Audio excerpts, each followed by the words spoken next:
I've been working for over 10 years.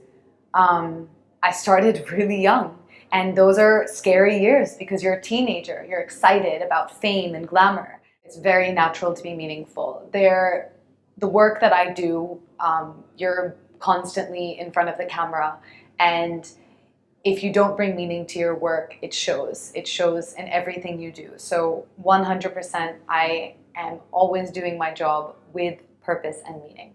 It's been great, you break norms. I think I was one of the youngest people who started modeling.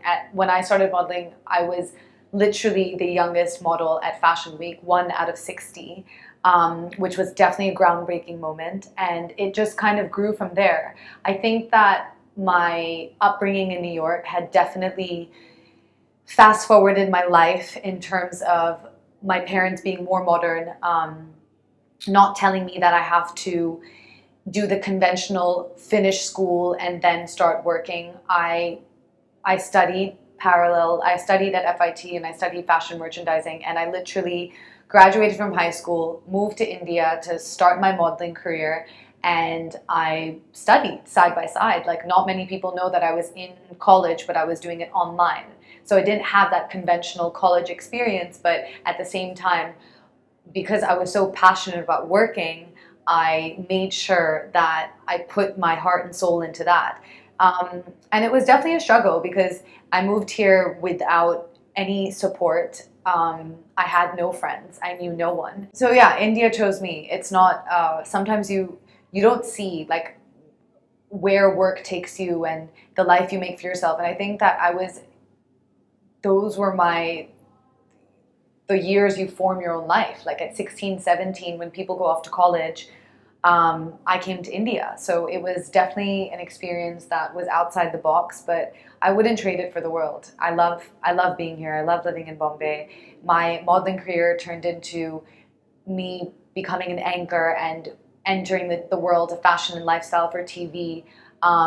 It's helped me to grow in so many ways and so many different avenues that I love. And I feel like it's a little bit of a family, when you see the industry grow and you're a part of that growth, you find it hard to leave as well. A lot of people associate the word rebel by doing something that is going against the norms.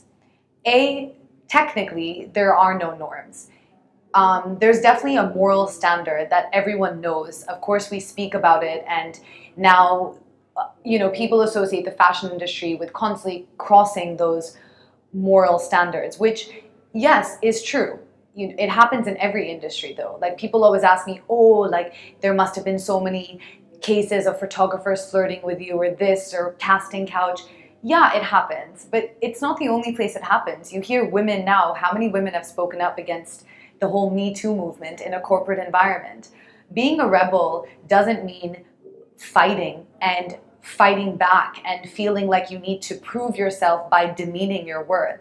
Being a rebel means speaking up for what you believe in and not letting anyone take that from you. I feel like a lot of people judged me for modeling at 16 because in India it was unheard of. Like, when I entered and did Fashion Week, and I was the youngest model out of 60 girls who all started their career at 20, 21, and that was still a sin in their family because some of their parents didn't even know.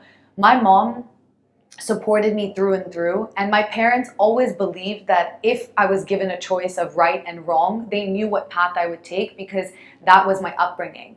And so there's a lot of outsiders, including maybe my own family members, not my parents, but extended family, that would judge me and say, how could you let your daughter do that? Because they believe in me. And because they believed in me, I never wanted to let them down. And that's the truth I stick to every time I feel like I'm judged. That doesn't mean I have to say that all the time. It just means I have to prove it with my actions.